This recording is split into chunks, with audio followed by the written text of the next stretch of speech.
Welcome back, everybody, to another episode of A Black Man Sketch, Season 3, Episode 3. I'm your host, Bryant Brown, joined with my co-host, Julio Ortiz, Maurice, Kai, and Tino, and Wes. All right. How's it going today, brothers? What's up, It's man? What's up? going Got the Lakers versus T-Wolves tonight. Oh yeah, okay. I'm not gonna lie to you. I'm not a fan of the D-Lo trade. Oh, yeah, you didn't like it? Not a fan of it, man. You know, I feel like we lost the right now. I feel like the D-Lo contract thing in the future, it would hurt.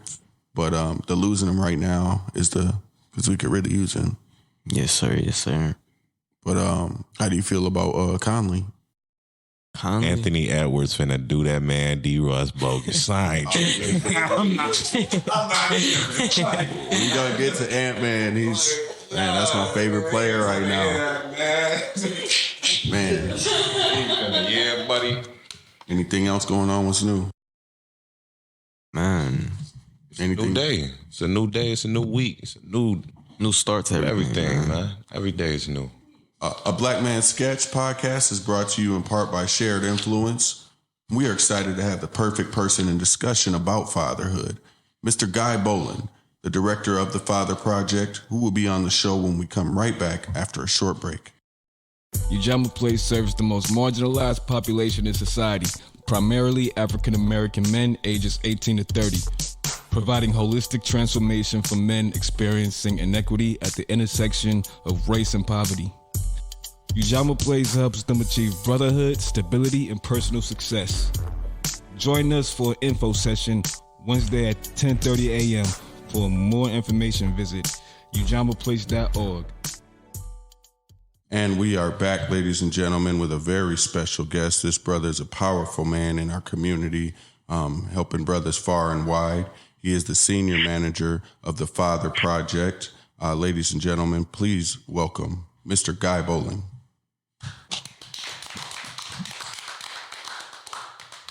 Good evening, Mr. Brother Boland. How are you?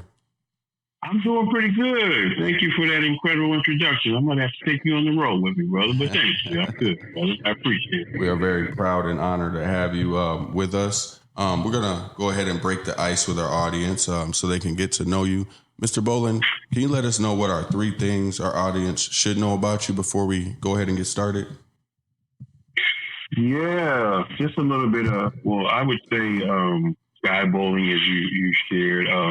The 2 things that's most important about who I am is that I'm a father of 2 beautiful children, and I'm also grandfather of 2 beautiful grandchildren. Wow. But I'm also, thank you, brother. Yeah, it's been quite the journey, both sides of it. But also I've been working in the field of family support, specifically with low-income fathers who wanted to be the best as they could be for almost 30 years now.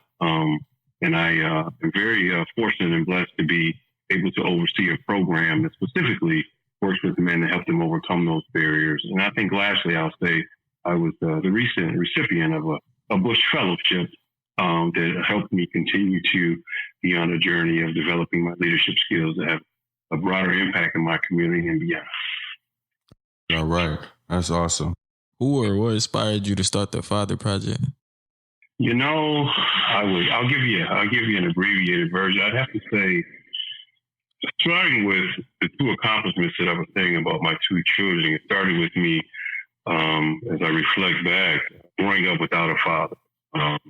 Had no idea what impact that had on me until I got older and needed that guidance, needed direction, needed that male to share with me about what it means to become a man and ultimately what it means to be a father. So for me, I think that was part of what inspired me. And then unfortunately, but fortunately, it's a blessing in disguise. I became a father at the age of 16. Oh, wow. I had a baby. Yeah. Had a baby boy and ended up being a single father because I had custody of him and I raised him until he went to college at 18. So on a personal level, not having a father and then being a father at such an early age and then being a father who had custody of my son, I think that's what put the pieces in place for me to have the desire as well as the motivation and inspiration to develop a program to help me. Right, all right. Hey, Mr. Boland, it's Santino again. Okay. I got a question. What would you say to you, Jama man, who may be struggling to find the connection to their children or whatever for whatever reason? Well, first thing I would say, first let me just say how, I just got nothing but admiration and respect for all of you Jama man, because I have nothing but deep admiration for you Jama as a program. I have long time connection with all the incredible work that they do over there. So congratulations to all of you for being you Jama men. But what I would say is part of that is really begin to see what are the barriers that get in the way for you to connect with your kids, right?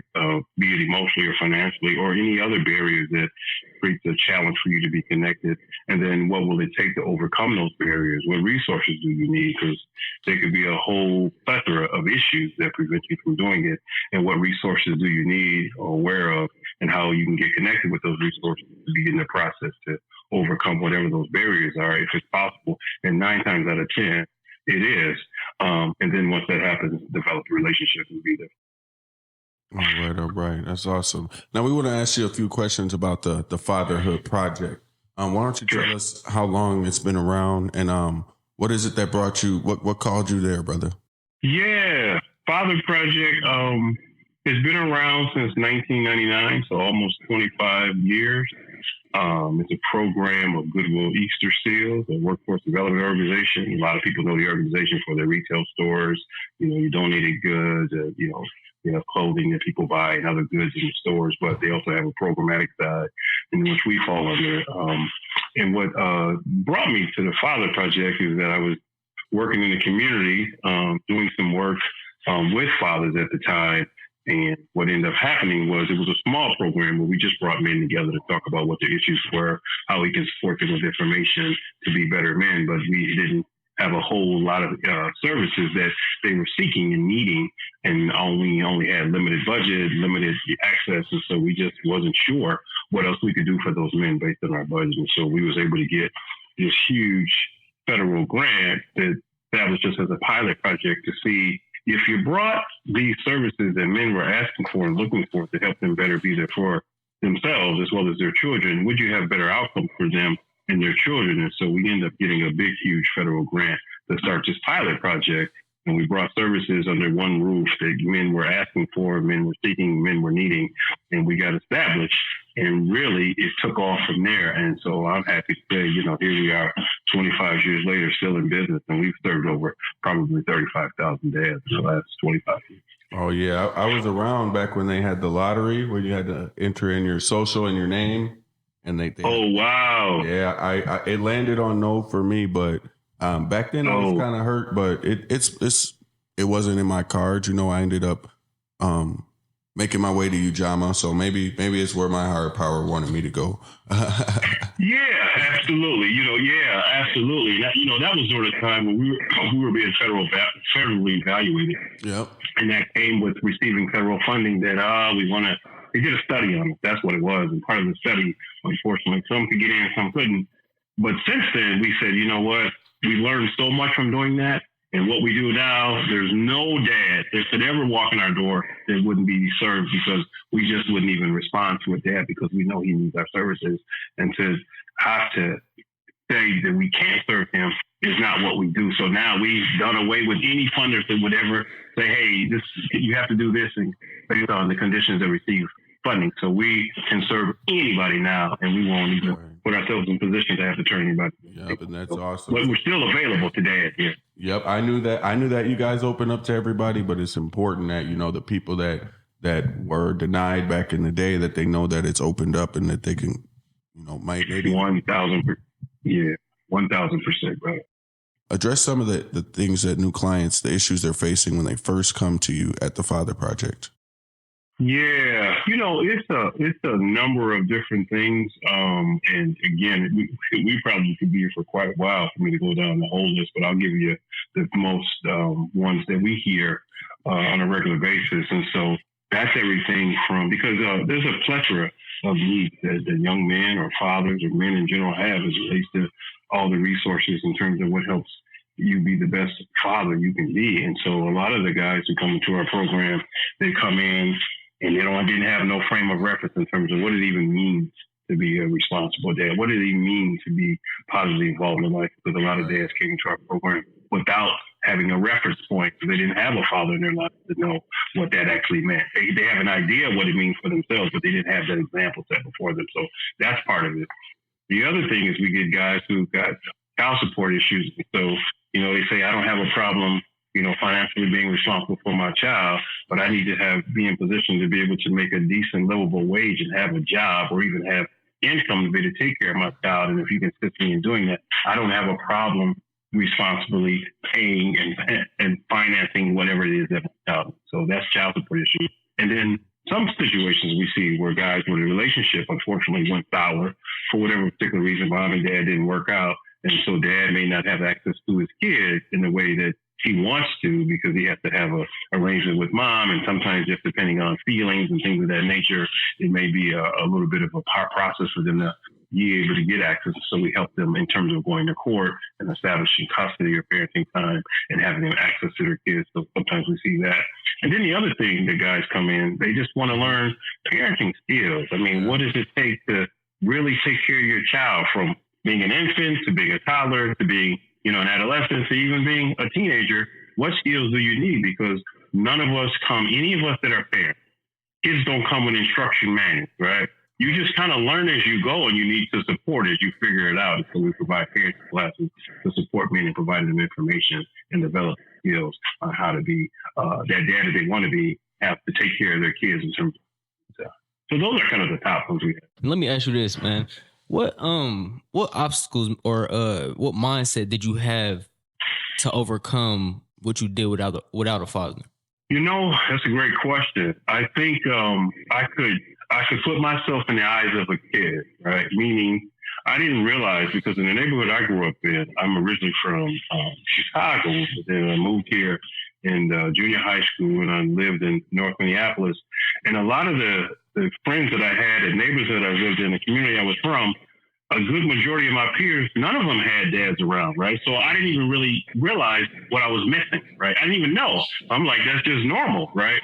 But as I got older and I realized, I want to talk to my father, or a male, right? I can talk to my mom about so many things, but there were certain things that I needed to know as a young man and a male that I wanted to talk to a male about. And if I had my father, I would have wanted to talk to him about that, but he wasn't there, from how to tie a tie, or how to talk to that young lady that I think that's cute in class, making sure I say the right thing and not turn her off, right? Making sure that rites of passage and learning how to drive, getting my driver's license, knowing how to fix things, that type of stuff. So for me, I would have to say, those were some of the things that inspired me to say, I know how it feels as that kid. So then I became a dad at an early age, and I said, I don't want my kid to feel like I used to feel. So I may not know everything that I need to know to be that dad, but I'm going to do my best to always say I was there and I was learning. So that was the other piece for me, to knowing as a kid what it feels like not to have my dad around as I got older, and feeling that impact, feeling that void, feeling that sense of, wanting to have a sense of belonging. And then having a child myself, figuring out I don't ever want him to feel that way. So if I can do anything initially, I'm make sure I'm going to be there for him. And so part of it is that motivated me to be there for him, even though I didn't have all the answers, I didn't have all the skills, and I definitely didn't know where the resources were, but I definitely knew I wanted to have love for my son in a way that I didn't feel when I was growing up myself. Everybody you can give your experience of growing up. So some of us grew up with our fathers, and I'm talking about the men around this table and yourself. Some of us had dads, some of us had part-time dads, some of us didn't have dads. So we're going to go ahead and share quickly our individual stories. We will start with Brother Maurice. Absolutely. All right, so take it away, Brother Maurice. All right, what's up, Mr. Bowling? But my story, Hey, growing up, I always had my father, and just, having him, it was like a big impact, because I know what it feels for other people to not have fathers, because it not only does it affect how they grow up, but it changes a person's perspective on how to move without a father. And just seeing other kids just falling down the wrong path would be sad, and just it'd be a lot. But yeah, that's pretty much my story about having a father. Thank you, brother. Hey, Mr. Bowling, it's Kai. Yeah, I had my father too. I felt like it was really an impact on me, a good impact, because I was able to get my license and stuff like that young. You feel me? I had my license at 16, so I was able to get my license because of him. So if I didn't have him, like you said, I probably wouldn't have it or nothing. I probably wouldn't know which way to go or where to go at the end of the day. With him not being around now, I know what I know now because of him. So, Thank you. It's Antino. I kind of grew up without both, so my story kind of looked different. I really, just growing up in the system, bouncing from home to home, mental hospitals, group homes. You know how that go. The impact it had on my life was it made me grow up fast. I just couldn't be a kid, So I kind of, in a way, it actually strengthened me, and made me actually brain capacity a little further ahead than your average, child or teenager or early 20s, however you want to call it. It made me see the world clear, but not for everybody. It doesn't have that same impact. So I do understand some people do turn to more heavy drugs or crime or anything like that. I grew up in Chicago myself. I just recently moved to Minnesota about 2 years ago. Just after I got out of foster care for 18 years, basically my whole life. So what's it called? It really. A lot of people, it'll make them or break them. For me, it kind of built me, and I had to understand I don't know who I am. I don't know these things. So I knew that I knew that I didn't know a lot about me. And that's the only thing that I could start off of. I feel like I was at the point where it'll make or break people. Some people, they go so long without help. It's hard to ask for it, or they just feel like they just don't need it. But at the end of the day, I'm learning as I'm turning away from who I was in foster care. I'm actually becoming the person that I'm supposed to be, and it's actually making me lean away from old habits, like not asking for help and leaning on others. Because I didn't have that support. And recently we had talked about guidance and supports on one of our podcasts, and I had said basically you will leave a city that you think that have guidance, and you will go somewhere else and find true guidance, because that little bit of guidance you would think that's just all it can offer, but truth be told, is somewhere else is way more they can offer to you. You know what I'm saying? But my upbringing was just more traumatizing than it was ever good. Only really had like 2 good years, but it's about, what I'm saying? It's about seeing your mission ahead. You know what I'm saying? But a lot of our people just kind of lost. So I can understand why it leads to where it leads to. It just impacted me to be more strong and more independent, but still yet humbling and knowledgeable enough to understand that I grew up without both of my parents, so it's a lot of catching up that I need to, because your elders are the ones that's been living here before you, so they have a lot of lay to the land that they can give off to you, and I was lacking both of those. So I have a lot of more catching up to do. I had to fail a lot more than other people. It's just about how much you gonna get knocked down. It's about how you get back up. So absolutely, kudos to you, brother, for your journey. Hey, Mr. Bolin, this is Wes. Hey, Wes. And this is kind of a tough topic for me, because this is an issue I still deal with to this day, and it really just gets me angry. I didn't have my father in my life, you know what I mean? But whenever he did, was like around, whenever his presence was made, I was raised by my mom's family, but my mom's family didn't like my father for reasons I couldn't understand. And they often kept me separated from her. That made me grow up mad and having resentment towards my family, which I'm still having a hard time forgiving them for, because I feel like, you know what I mean? Like, me having a relationship with my father, that's my choice to make, not theirs. And when I got older and, ended up in the physical presence of my father, I guess I found out what my family didn't like my dad so much. And then when I really started to go through it, a bunch of other men, surrogate dads, would be there for me, but not my own father. And I mean, me living in Minnesota, the same state as my father. You know what I mean? Mm-hmm. I see his presence there in my siblings, but not me. So, I mean, I don't really like to talk about my father. I don't like to think about my father. I get pissed off when people ask me about him. Understandable. So thank you for sharing, brother. It's Julio. How you doing today? I'm doing pretty good. How you doing, Julio? I'm doing all right. This topic's okay for me. Like, I have my father, but he wasn't like, I don't know, I live with my grandparents. So my mother was off and on, like, in the city, out the city. And really, I didn't have a mother. Like, my grandma had to do her best. My grandpa tried to do his best, too. At one point, I was kind of a trouble kid to them as, you know, a child. But because I felt like, why would they want me if my own parents didn't want me, you know? So I'm getting my son up here soon. So I'm just praying, you know, it's going to work out. I'm doing everything it should happen, you know, to get him up here. So I'm glad to hear that, because one of the things we can do, unfortunately, we can't control how we got here, but we got here. We can't always control our environments in which we're raised in.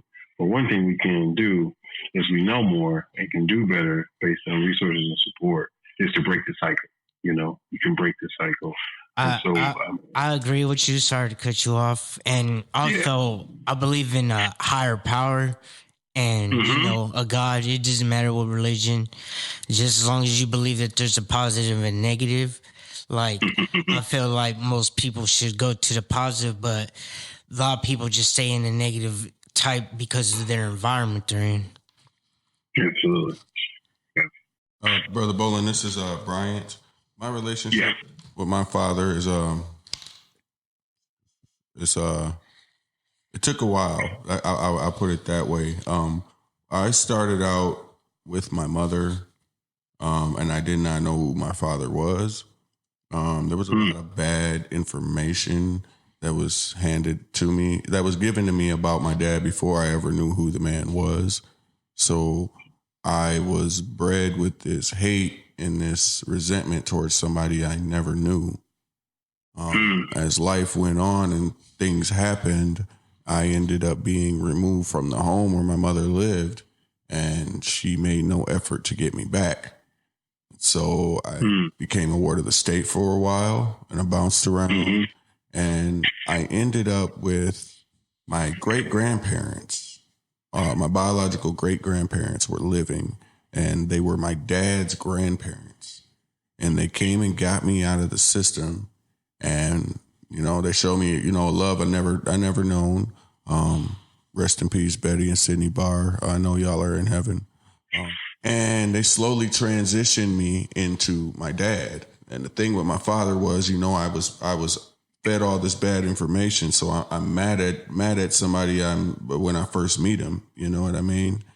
And he had his ways, and I had my ways, and I gave that old man hell for some years.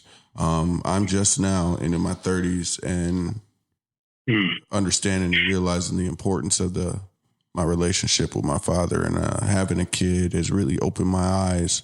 And nowadays our relationship is strong and it's wonderful. And I am very proud of the work that I put in with myself to come to a place where, you know, my father's one of the most important people in my life, but it took a long way to get there. And without it, I don't know where I'd be, because as it stands right now, everybody else is gone, and it's just me and my dad. You know, my mom, she left. I've seen her 2 or 3 times since I was about 11. Mr. and Mrs. Barr, they rested in peace. And I even got some siblings, you know, that I lost. And so right now it's really just me and my pops, and it's crazy, and we're tight. But I know that's just a gift from the higher power. Everybody doesn't get that opportunity. So yeah, man, fatherhood is important.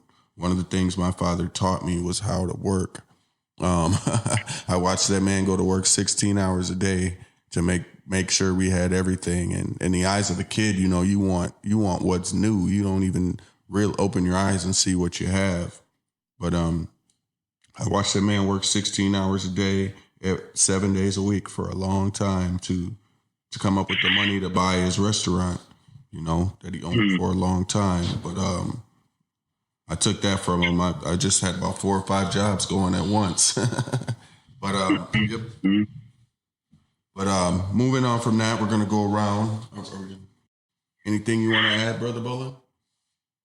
Yeah, let me just first say again, I hope to one day have an opportunity to meet all of you, man, in terms of my connection to Ujama Place. Would love to come and visit and get an opportunity to meet you, man. But I would also have to say thanks to all of you for sharing your story, opening up and trusting, folks who you're with, as well as feeling comfortable enough to be able to share some of the trials and tribulations of how you grew up, and, some of the challenges of growing up without your parents or with your father or without your father. And that just says a lot about all of you providing these testimonies, because the power of conversion to get anybody on track to do some things in a way that turns out positive for them is a testimony. And all of you had testimonies. And so I'm so moved. I'm so inspired. I'm so motivated. And I'm looking forward to continuing doing the work that I do for another 25 years, because I got a number of young men and men like yourselves that I work with who have young men as children, but who also want to be the best that they could be, because a lot of the issues that we see in our society, especially as it relates to some of the things that you guys all mentioned, that has happened in your lives, is due to the fact that fathers wasn't in their lives, or fathers wasn't stable, or fathers was in and out of their lives. And it contributes to so many of our societal ills. But I also know this, the same thing that causes those challenges that we have as children, for those of us that grew up without our fathers, or fathers somewhat present or partially present, that's the solution to the problem as well, is to get those fathers right, get those fathers stable, raise young men to become responsible men, to become responsible fathers, because responsible men and responsible fatherhood is joined at the hip. Mr. Bolin, what would be the easiest way for somebody that is at home right now that maybe needs some help from the Father Projects and they want to reach out? How would they go about doing that? Yeah, they got a couple of different ways. We got a Father Project Minnesota Facebook page. They can go there, get information about us. Father Project Minnesota on Facebook. They can call us directly, 612-483-9719. They can give us a call. And then our alternate number is 612-724-3539. So they can reach us at any of those two numbers. So we take texts as well. And then the other thing I would say is, or they can just go to our website at Goodwill Easter Seals and check under services, and you'll see Father Project. And they click on that link and they can actually apply to get into our program, because there's an online form to get them started. But if they got any questions about any of that, they can just call one of those two. And is there anything else you would want to add? Just maybe something you want to, a message you want to give to brothers that are going through it, that are doing the single parenthood, people that are going through the system, the custody, fellas that are letting that snowball effect. I know that's a big one, where they don't go to the child support hearings at all and get their money adjusted. Next thing they know, they owe $20,000, Anything you might want to say to that brother to just give him that push? Yeah, I would say don't give up. It's not easy, right? I would say, stamina is important. Endurance is important. Overcoming obstacles, because most folks have overcome obstacles in their life. Stay focused. Stay on that path to achieve. And if you need support, reach out to resources that are available to you, particularly as a father, in helping you overcome, eliminate, reduce any barriers that prevent you from being there for your kids. And reach out and connect with resources that can help you. And I would say again, just stay the course, continue to move forward, continue to be there for your children. At the end of the day, and all of us has talked about this, the thing we would want to hear, if we didn't even have a chance to hear it, but if once we did give a chance to hear from our dad, that he never gave up trying to. So don't give up. I don't really feel that anger until it's brought up, Every other time of the day, that dude is not on my mind. Out of sight, out of mind. You know what I mean? So only when it's only when it's brought up. Now, as far as just helping me navigate through life, I feel Ujama, the coaches, does enough by, helping us with resources and encouraging us and things of that nature. Not familiar with the Father Project, so I am curious, how could the Father Project help me get through that part? Yeah, I think you said until you think about it, it's not something that's on your mind on a regular basis. But once you begin to talk about it, you start to have those feelings, and that's not abnormal. Part of it is, I think, Father Project can help. Just sometimes, if not most of the times, we all need role models, gentlemen. We all need men in our lives that are positive, responsible, that we respect and we admire, that we look up to, that we say, you know what, that guy right there, I wouldn't mind when I grow up, or wouldn't mind when I pull it all together. I want to have that guy in my life, or I want to be that guy in terms of how he carries himself. So father figures are also extremely important. Mentors are extremely important. Role models are extremely important. I hear from men all the time. They said, I made a commitment to myself when I was a kid that they didn't have the perfect parents or the perfect father. That when I grow up, if I ever become a parent, I'm going to do the exact opposite. That's something you can do as well. But you have to be taught and you have to learn, and you have to have people there to support you as you learn the whole process. So just know that what you're carrying is normal, and that you're healing, but having a place like Ujama and men around Ujama, because we all, even if we have perfect, we all need multiple males in our life that are role models that teaches us different things because we can learn from so many. So you guys have probably heard that saying, takes a village to raise a child. I mean, my situation, I ain't gonna lie, the damage done. So, like, I don't care no more. You know what I'm saying? I'm 23 now. You feel me? Like, it's already done. You can't take it back. What I'm gonna be mad for?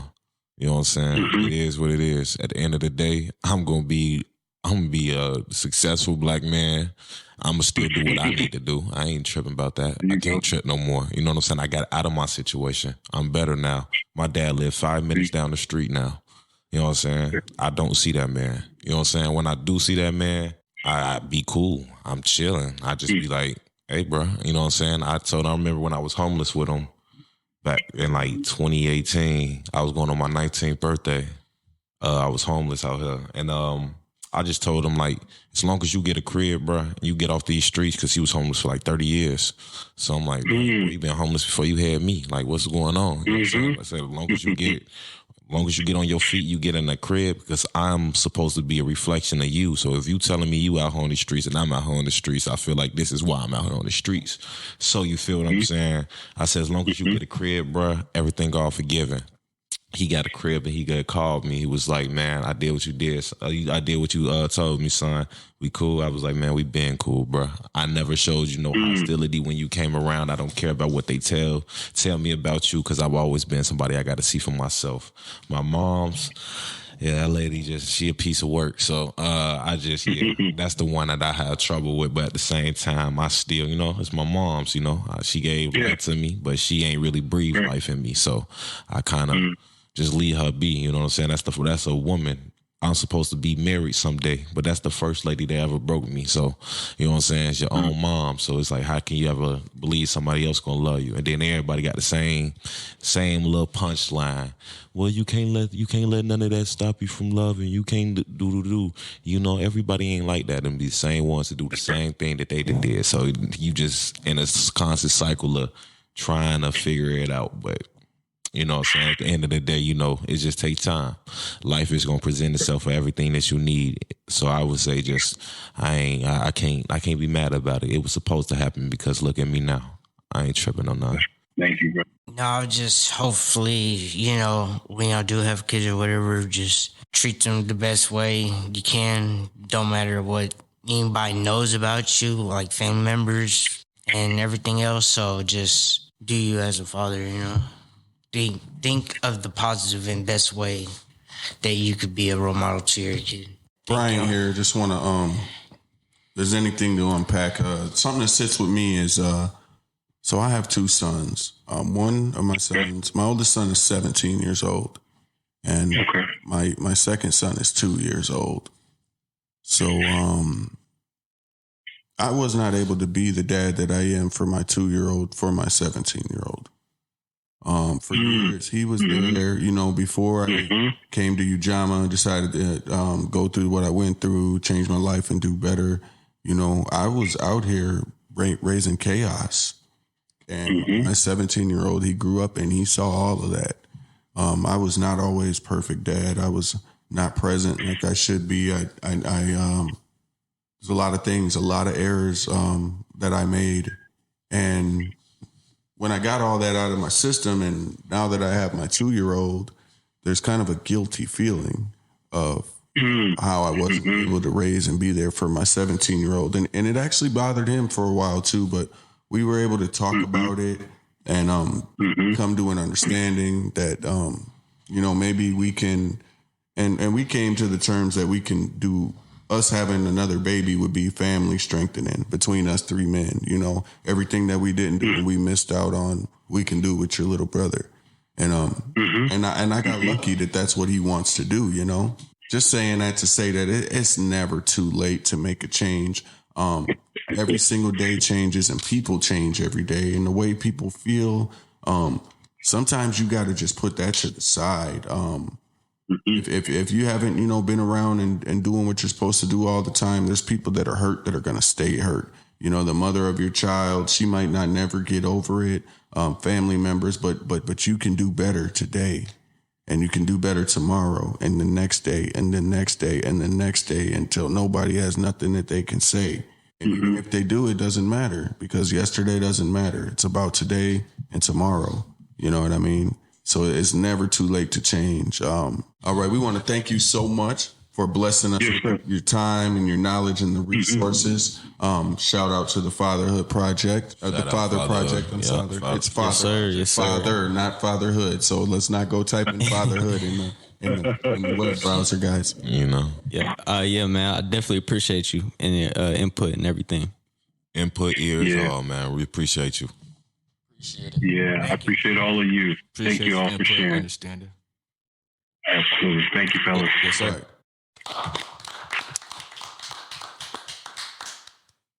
That was definitely a motivation for a lot of people in the world.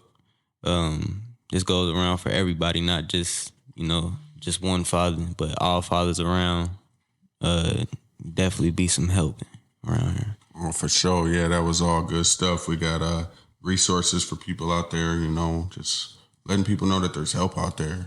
A lot of people feel like, you know, they're doing they got to do everything on their own. A lot of times you get a lot of clutter and a lot of mess, and you don't know where the first place to start is. So having a program that can separate your problems and help you tackle them one at a time I like that. And that should goes to tell you guys, you see the difficulties in not having a father. Young man, tell your homie go take care of his kids, and young lady, let that man see his kid, man. Y'all tripping. For sure.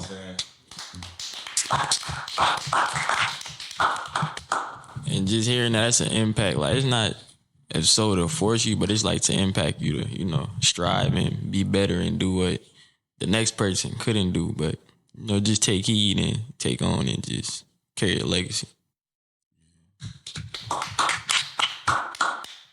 I mean, it just really goes to show the importance of that being a father or, you know, that male figure, role model in your life, period, just to guide you and protect you and things of that nature. I would just like to tell, like, my son, like, to never give up and to always succeed and take responsibility of your actions, really. That's what I would do. And for the fathers that want to be fathers, like, you're going to have to deal with their emotions. You're going to have to deal with her for life, whether y'all split up or not. So really think about who you choose for real. That's it. That man sleeping.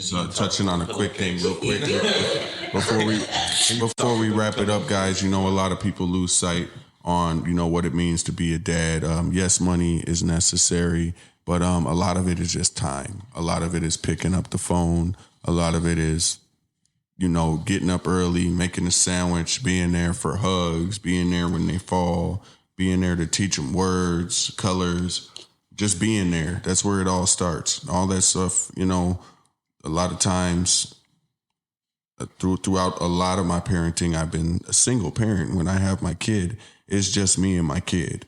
And, you know, I work multiple jobs and I have all kind of projects all over the place. And when I wake up in the morning, I don't know how we're going to get through the day. But I just know that if I put one foot forward and ask my higher power for help, you know, me and the baby are always all right.